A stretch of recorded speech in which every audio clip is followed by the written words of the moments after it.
here. Well, I tell you what, we're going to run around and take some questions from the Oh, audience. God, but if please no questions like what is your favorite color or anything about ex-wives, okay?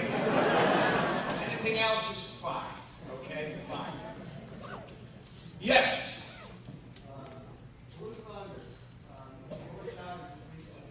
Yes, God bless him. And I've heard all these stories about Blue Thunder, about how you couldn't stand to fly, you grew up on the first flight on the helicopter. Who told you that?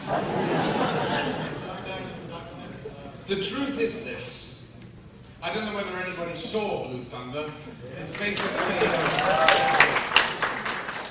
I'll tell you, it was directed by a really, I think, fantastically talented director called John Badham, with, of course, the late, now, terrific actor and person of Roy Schneider. And he was a very special person. He was too keen on browning himself in the sun, because every time I walked to the set and past his trailer, he was sitting outside with reflectors. I mean, now you just coil in horror, you know, but in those days, I suppose, people thought it was, you know, great to look brown all the time. God knows why. I never thought it was that attractive, but anyway, you know, of course, it caught up with him because that's what he died of, you know. And sadly, anyway, he'll be missed. But let me tell you about Blue Thunder, because I was asked to do this part of this horrible man. I can't remember his name. The heavy in the piece. I had 6 scenes to make everybody in the audience loathe and hate me, which is usual, you know, for the heavy in a movie. But you know, I read the script. I thought it was pretty good, considering, you know, for the genre and stuff. So, but I said to the director, I'll only take this script if you promise me that I will not have to fly in one of these wretched helicopters, because I am basically terrified. He said, no problem, we'll have, you know, stunt pilots, and we'll put you in what they call a gimbal, which is a thing that on the back lot, which sort of rocks like this, and, you know, it looks like you're flying a helicopter, but in fact you're only 6 feet off the ground. So I said, great, I'll do the part. So, we're shooting the thing, and everything's going hunky-dory. Whole city downtown on a Sunday. I went, what? No, John, I don't think I... He goes, Malcolm, you know, we're halfway through the movie. I mean, you've got to do it. He goes, you know, maybe you take a few Dramamines, you'll be okay. So I think I took a packet of Dramamine. And we started doing this thing, and, you know, it was quite pleasant at first. I was following this big, bulky Blue Thunder thing, which was just some helicopter that the production had sort of stuck pieces on, which, by the way, I thought were going to fly off at any moment straight through the windshield of my little thing and decapitate me. That was going through my mind the whole time. Anyway, we go down and literally flying down streets with wires and the whole thing, and I'm supposed to be this big, cool, butch pilot. Like, just looking like this, flicking switches, I don't know what the hell I'm doing, you know, literally. And of course, I had a pilot in the real cockpit next to me. You know, they just dummied up the stuff I've got. And I just said, you know, what do I do? Does this look all right to you? You're fine. So I'm going, and suddenly, zoom into an attack mode, and I started to shriek like a girl. And literally, I sort of, and then we lost Roy and his ship. You know, we lost sight of them, and I suddenly saw this fireball that was going to happen at any minute, because he was coming down, crossing one street, we were going this way, and I just thought, you know, it's a bloody film, it's not worth it. And of course, I came completely out of character, I was shrieking, I was practically throwing up, to be honest. I'm not quite sure whether I did throw up or not. I know as soon as we landed, I rushed to the trailer and literally threw up a good one. Anyway. So I thought, well, they've got bits, then you need close-ups, Christ's sake, there's not much to, to do and stuff. So, but that was a Sunday. On the Wednesday, I got a call from this guy McDowell, who was the head of Columbia, the head of the studio. And I thought, my God, why is he calling a lowly actor like me? I said, hello, Mr. McDowell, hello, how? He goes, Malcolm, I just want to say thank you. You gave us the greatest laugh we've ever had in days. I said, what do you mean? I'm sorry, I don't understand. He goes, oh my God, you're supposed to be this great big, pilot, this hard man from Vietnam, the whole thing. He goes, oh my God, it's so unbelievable to see you shrieking and cringing and crying. You were actually crying. I mean, was I crying? I wasn't crying. Oh yeah, I was crying. He said, there were 80 people watching the dailies, and they were just loving it. It was better than any comedy where they had a, I said, well, what can I say? He goes, well, nothing, except we've got to do it again this Sunday. So we did it again, and this time I held it together as much as I possibly could. I think I only had a few winces when the spray from the fountain at the Dorothy Chandler Pavilion hit the canopy of the damned ship. And we got buffeted. I mean, you've no idea. This is not a joke. It was very uncomfortable, and I've never been in a helicopter since, and I never want to go in one again. So they got the thing, and anyway, the film was cut. I saw it. I was very impressed with my flying. And I met Roy in the foyer of the theater where we'd seen it, and he said, I'm going on Carson tomorrow night. I said, great, well, talk it up. And he said, listen, I'm going to tell him that I actually piloted the helicopter, and I think you should tell him the same thing. And I went, Roy, you can tell him whatever you want, but I'm going to tell him I was a big girl and was terrified, okay? So that was the end of that. Well done, question. Yes, sir. I was just wondering if you could tell us what it was like working on Caligula. What specifically?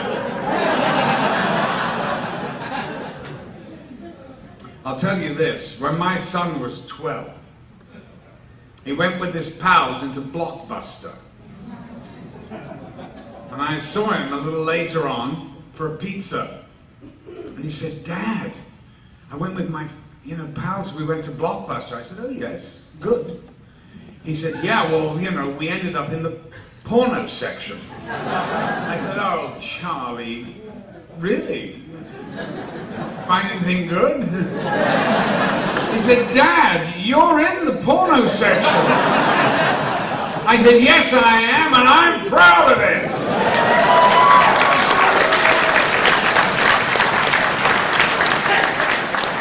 Because if there is one thing in this business that you have to learn is never to regret.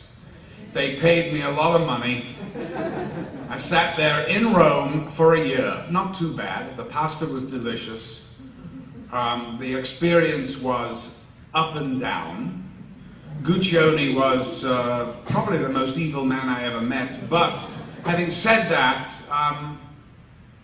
there's a sort of really interesting film trying to get out of that film. It was never quite made it, but I'm glad I did it. I got my friend Helen Mirren to come and be in it, so that was at least something. I had a pal, out there, but working with John Gielgud was quite something, Gielgud actually was one of my favorite actors, and always was.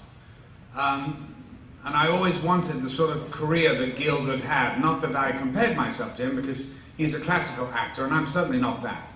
And, but I always thought, my God, here's a man who was, he was in his late 70s, and was working continually, and I thought that is the kind of career, you have a career that spans the generations, and you go on, you change as you age.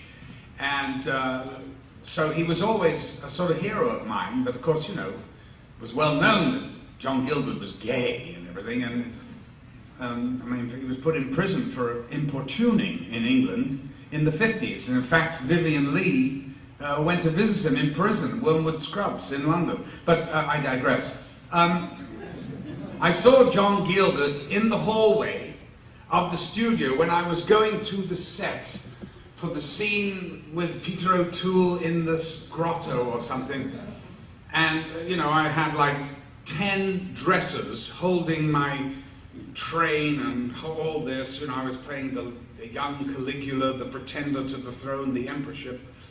And I had all this whole thing on, and everyone was holding my costume, and I was walking along, and I saw Gielgud at the end of the corridor running towards me. And he got to me and he said, "Oh, Malcolm, have you been to the set?" I said, "John, I'm just going to the set." He said, "I've never seen so much cock in all my life." I said, "Oh, really?" I'm thinking, my God, what wonders have I got in store for me? He said, "Oh, do tell me if you think they're pubescent or shaved." I said, "Yes, I'll check them out for you."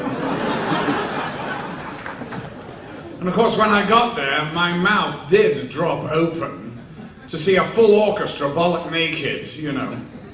And let me tell you, they weren't the prettiest of people. I mean, if Guccione thought that he was going to be full of penthouse pets, forget it. I think they found most of the extras from the Piazza Navonas, and most of them were on heroin or something. They must have been on something. Because it was pretty cold. They were just, everybody was bollock naked, you know, it was one of those. Anyway, God bless John Gielgud. O'Toole was quite funny too. I do remember there was one sequence, it was a night shot, and they'd been constructing this set. It was a 3-acre set. They'd been constructing it for months and months. You know, I hadn't had time to go look at it, but I'd heard all about it. And anyway, the time comes when we're supposed to shoot there one night, and we've got 2 weeks shooting there with O'Toole. And so, you know, we arrive at the set 4 o'clock in the afternoon to shoot when it gets dark. Well, it got dark at around 7:30 or something. We didn't get on to the set until 4 in the morning. And so the producer was getting very nervous about Peter O'Toole and his lines, and asked me if I would go into his trailer to go through his lines with him. I said, "Yeah, sure, if Peter doesn't mind, you know, I mean, I'm happy to do lines with him." So I go in, and Peter is lying back. And, you know, he had legs that were no thicker than this bottle and very white. And I said, "How are you doing, Peter?" "Ah, come in, my God. Have a smoke, darling." I said, "What is that?" "Oh, try it." No, Peter. I better not. I've got quite a bit of dialogue. "Oh, don't you?" He goes, "Yeah." And so I sat there for about 4 or 5 hours while he chain smoked whatever it was he was smoking. I'm not going to say what it was that he was smoking, but it had a very pungent odor. And actually, when I got out of that enclosed space, I was quite high myself. In fact, we got so bored running the bloody lines that we started to do it in Cockney. "Round was but a city. Wherever I am, Rome is." And we burst into laughter. I guided O'Toole to the set. Well, you have never seen anything like it. There were dwarfs at it. There were, I don't know where they found these people that were sort of, I don't know whether they were makeup or whatever, but they were lepers and stuff. There were girls on swings with dildos the size of, I don't know, 10 feet long or something. I mean, it was a sight to behold, and we hadn't seen anything of it. So when we got there, both of us stood there gaping like, you know, Gibraltar great apes just staring like this. It was, anyway, a sight to behold. I mean, you've seen the film, I suppose. You may remember the scene. Anyway, I had to guide O'Toole because he was legless. Rome was but a city. My God, darling, what are they doing over there? We're turning, Peter. What? Yes, Rome was but Jesus God, what's that? Holy God! Is that real? Whoa, my God! Is that a dwarf or a donkey? I think that's a donkey over there. This is how it went on. Now the scene was this. He sees a century that is drunk and says to me, Caligula, Caligula, do you think this man is drunk? And I have to say, yes, my lord, I think this man is drunk. Because, of course, I was brown-nosing. I'd do anything he said. And he says, more wine! And they stick a funnel down his thing and pour vats of wine down this poor man. Okay, so that's at the beginning of the scene. We then do a big walkabout around the whole set, come back to the sentry who has, by this time, had gallons of wine poured down him, and what they've done, the stunt is that O'Toole then says, do you think this man is drunk enough? And by this time, of course, he's literally wavering, and he goes, sword! Now, I had to put the sword into his hand, but he was wavering so much that I was like, oh my God, I gotta get this in one, because if I missed him, we'd have to retake the whole damn thing. So I slammed the thing into his hand, and O'Toole goes up to now. This man, under his breastplate, has got like a skin of something that's been full of chicken's innards and you know, wine or whatever, and it's quite disgusting. And the whole point is that O'Toole is going to supposedly, you know, stick the thing through this thing, and it's all going to burst and fall all over the floor. And he's going to, you know, kill him. So O'Toole goes up to this man, still rather wobbly, with the sword, sticks it under the breastplate, and goes wham like this. The breastplate goes, hits the guy right in the face. This thing does not burst. It falls on the ground like a beach ball, going boom, boom, boom, boom, boom. Now there's 400 or 500 extras watching this in dead silence. And it looks like it's a bomb, you know. O'Toole looks down, looks up at me, and he goes, I think she's dropped her fucking handbag. Excuse the French for the young boys over there. Anyway, I got a few good stories out of Caligula. That's about it.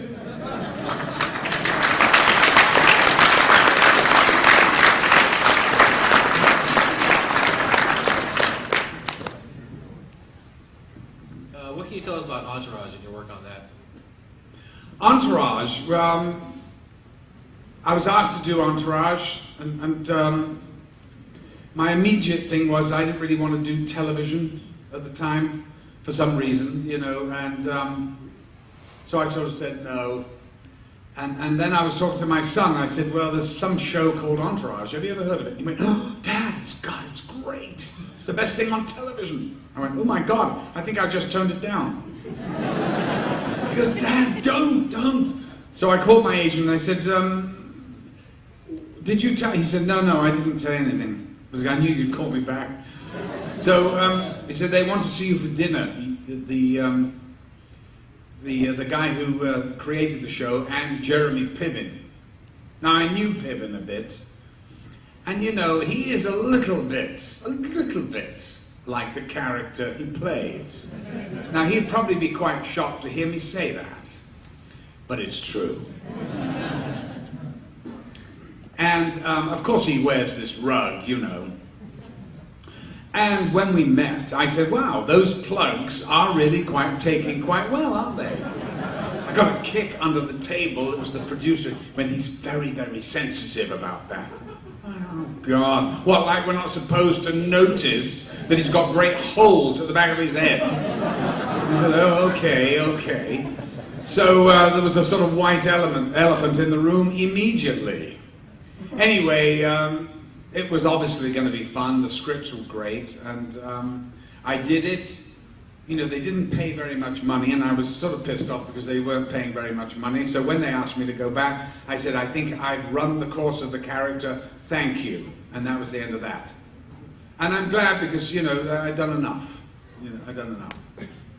But I do think they need to get somebody to stand up to Piven, and because that's when it becomes funny, I think. When somebody's kicking his ass. And if it's not me, I wish they'd get somebody else to do it. Anyway, yes. Anyone else? Yes. The Charlton television movie, and you played Barney in that one. Who? Charlton, perhaps you remember that little role, Barney the Encyclopedia. I've always loved that one. What did you think of that character? Which one was it? I don't know if you can remember this. Barney the Encyclopedia from the Charlton TV movie, the big blow up. I love that one. What did you think of it when you were doing? Are you sure you've got the right actor? I'm not Patrick Stewart. No, I don't think, I can't remember a thing about it. But, you know, I probably did it. Because I'm so old now that I honestly can't remember things that I've done. People come up to me and say the name of a character to me, and I look at them, what? As if, you know, and I just can't remember what I've done. It's really, that's when you know you're really getting on in years. When I was a young actor, when I used to work with, and I used to respect older actors, but I thought, my God, I hope it never happens to me that I can't remember what I've done. And of course it's arrived. I think I'm having a senior moment. If you can give me anything more explicit.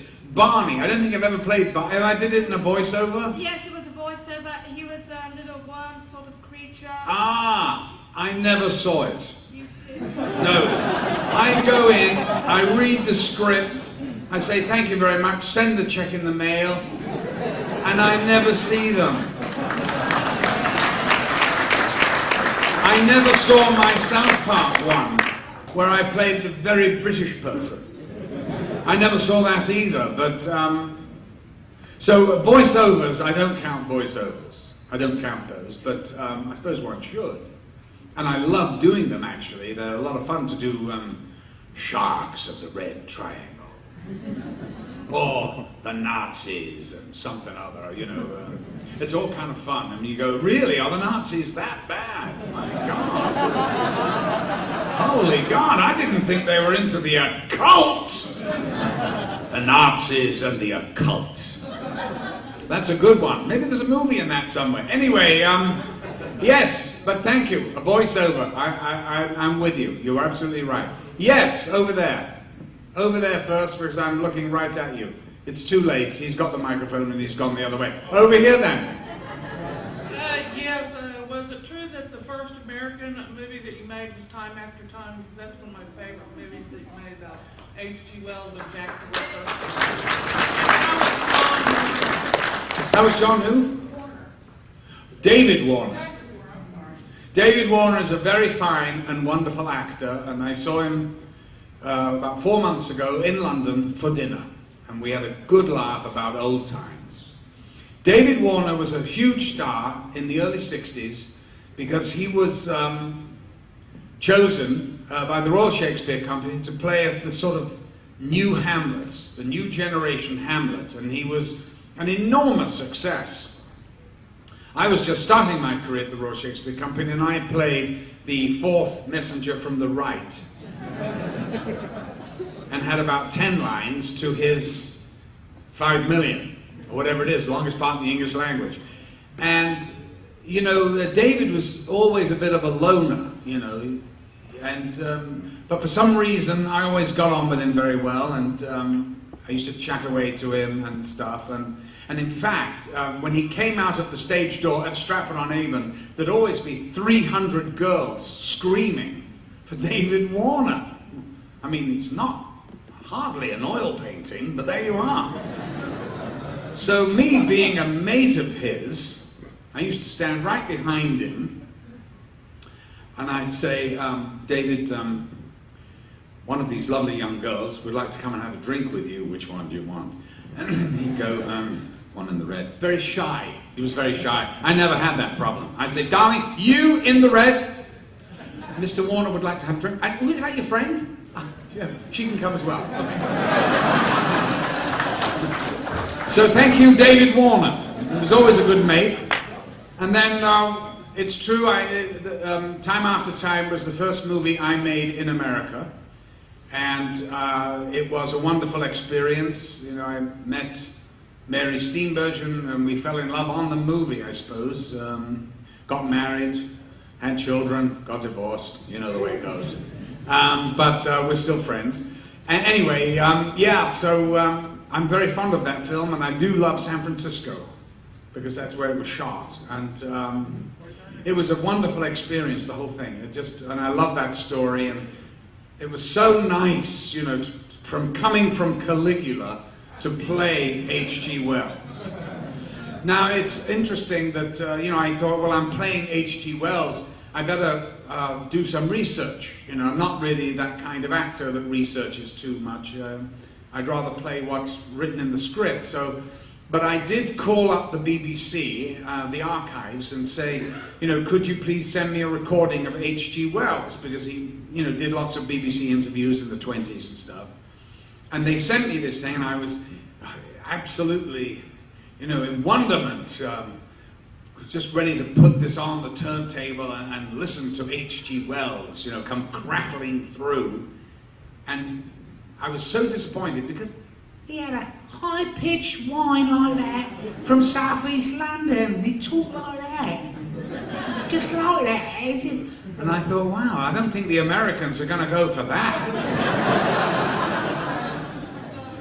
So, of course, I just threw the record away and chucked all the, you know, all that sort of stuff out and just played him as was written, as, you know, a sort of stuffy Edwardian. But it was a terrific script by Nick Meyer, and we had a lot of fun, and it was great working with David Warner again, and of course we used to have a good laugh about our Stratford days.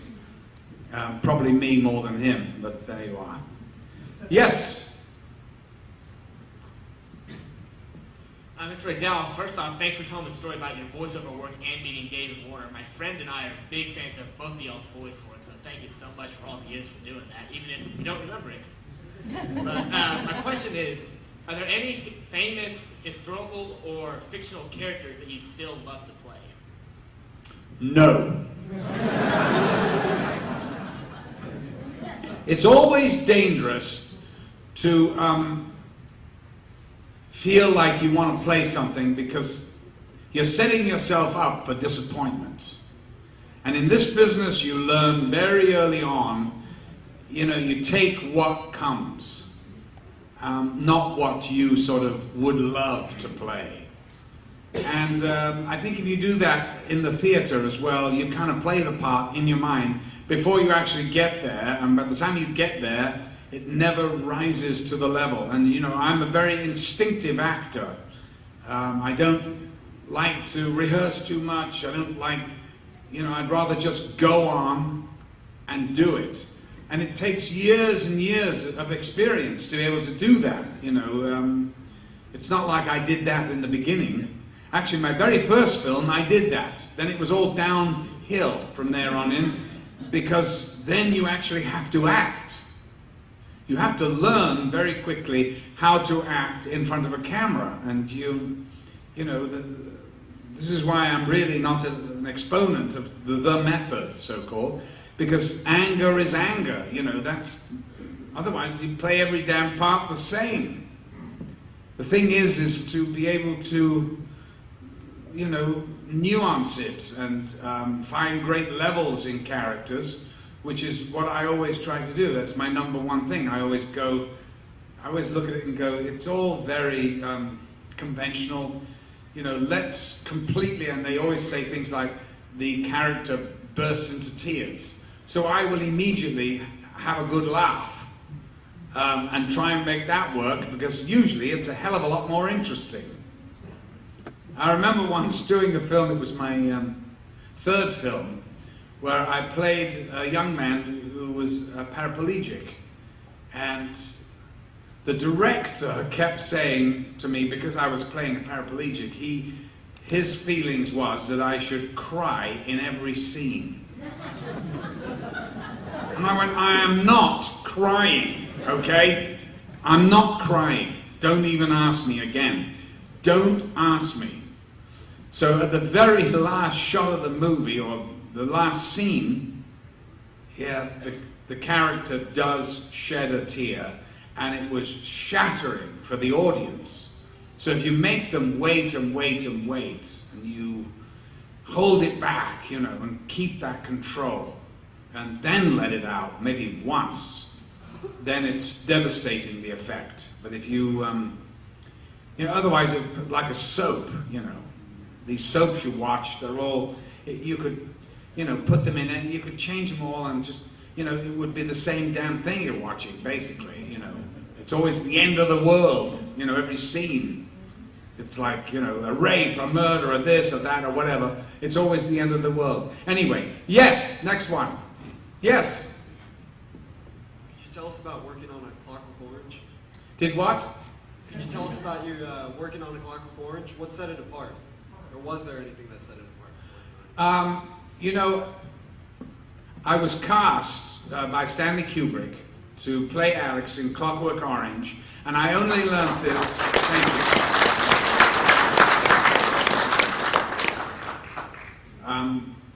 And I'm forever, of course, thankful to Stanley for casting me, but he had been looking, I didn't know this, I didn't know anything about it, but Christiana, his widow, told me this a year ago. So he'd been looking for someone to play Alex, and he couldn't find anyone that he liked.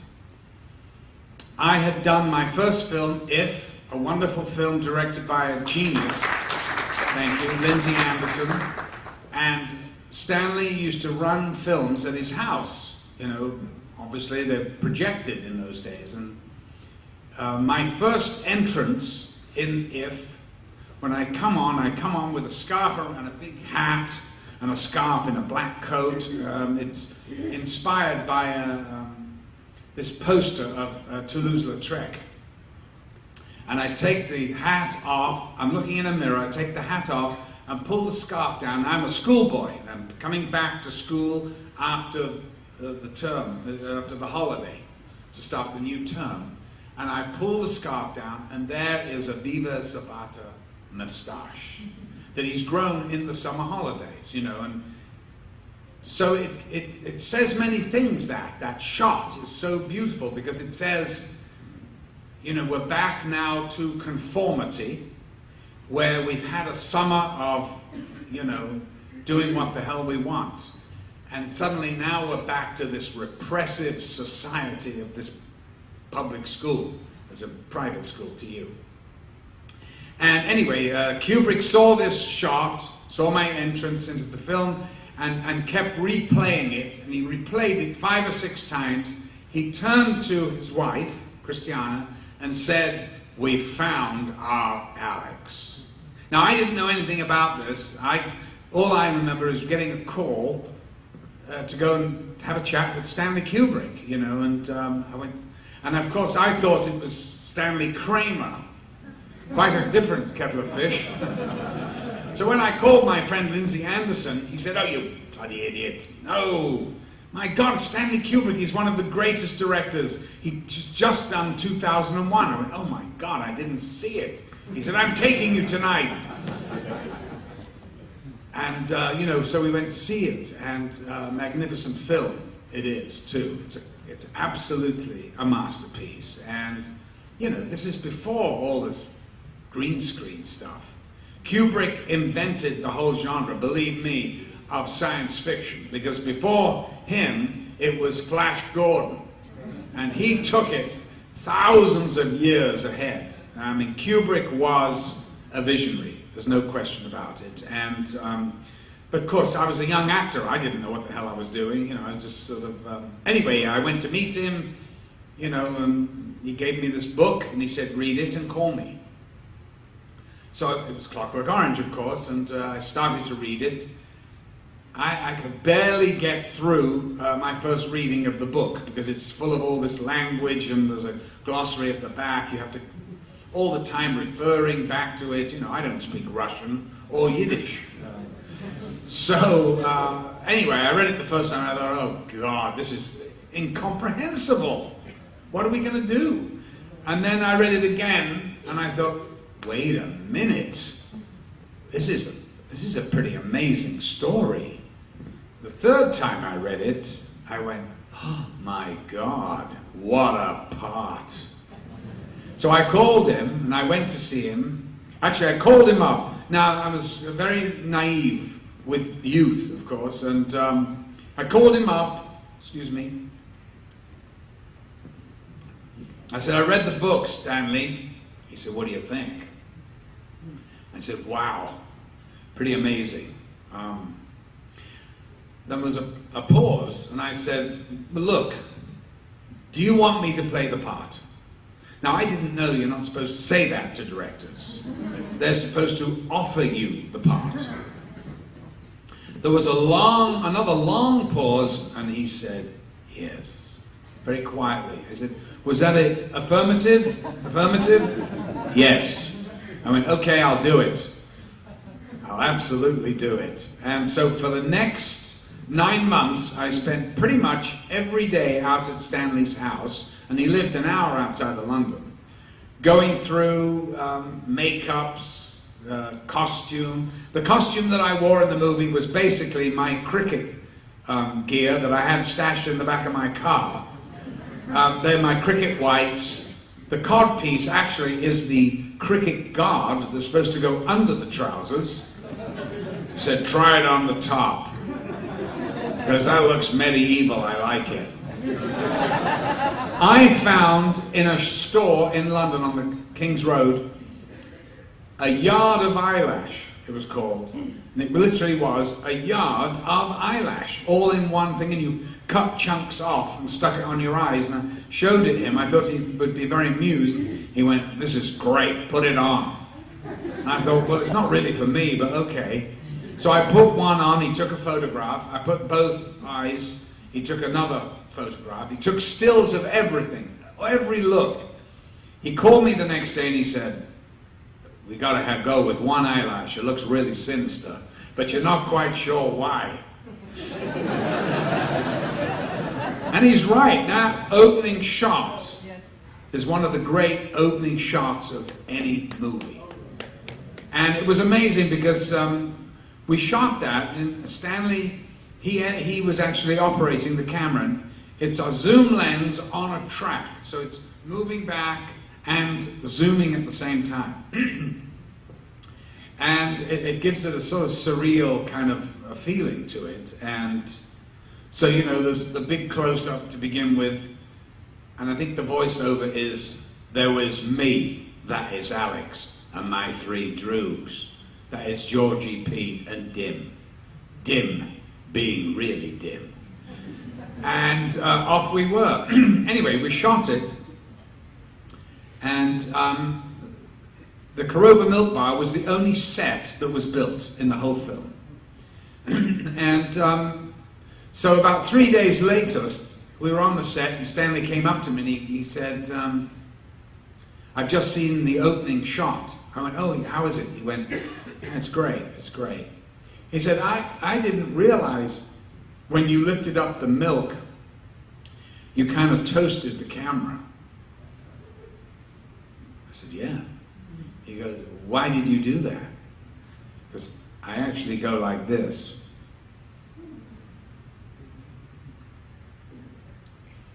Like that.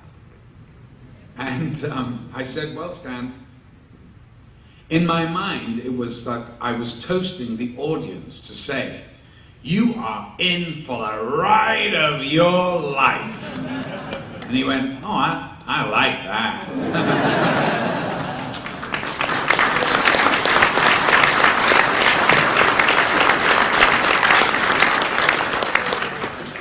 I wanted to ask, did you like doing Metalocalypse, and actually, are you a fan of death metal music yourself?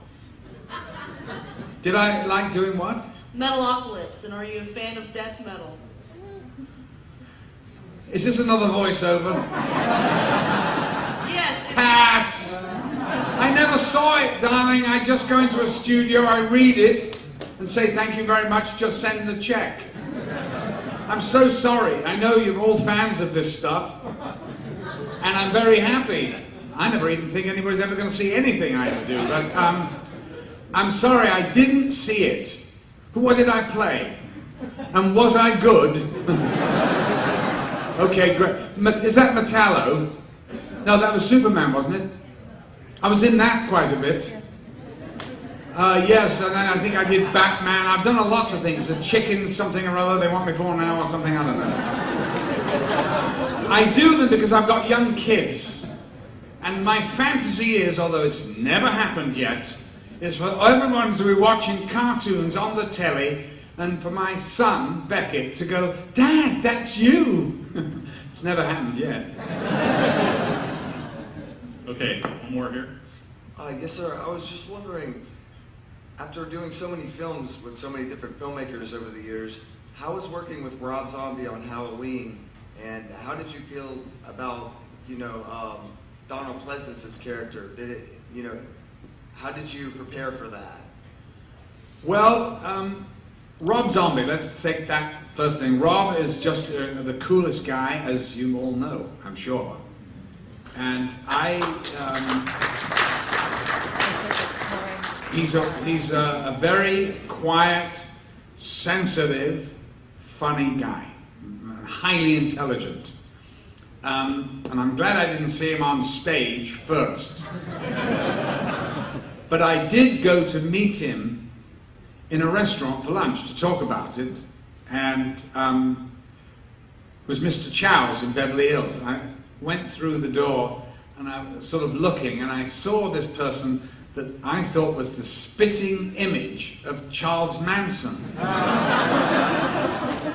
And I looked and he goes, and I went, oh my God.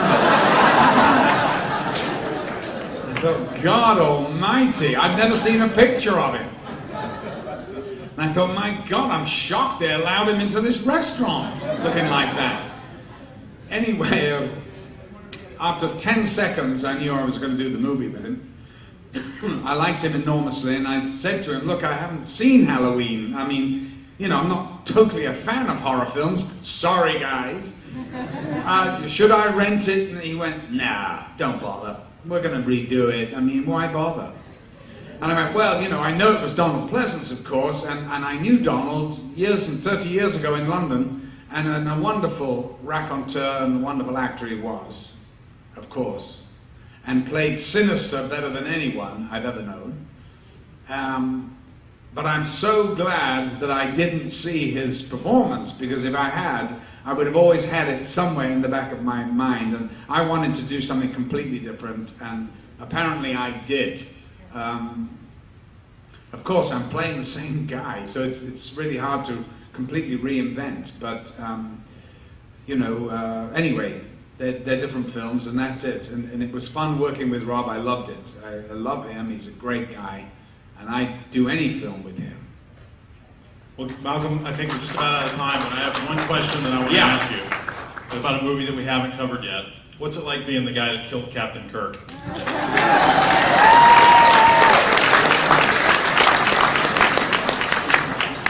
It was such a pleasure.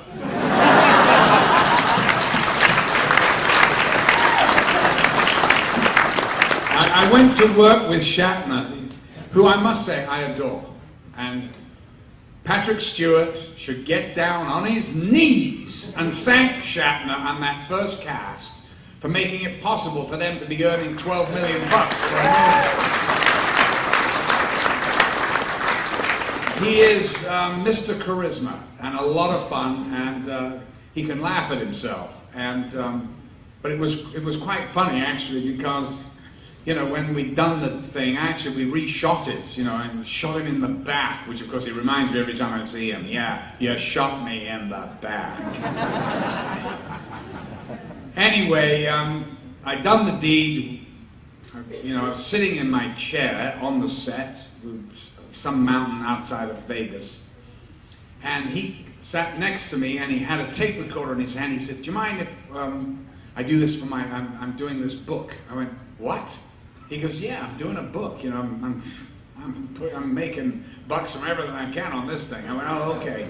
He goes, "Okay, now, what was it like, you know, to actually kill, you know, a living legend on television?" I'm thinking to myself, this guy has got to be joking. I mean, this is Star Trek. It's got cardboard sets. Christ, come on. I mean, so I said, "Well, Bill, the way I see it is this. I think half the world hates me, and the other half love me." He went, "Well, which half loves you?" I went, "The people that have had it up to here with you, Bill, for 30 years. Goodbye, thank you. Malcolm McDowell, ladies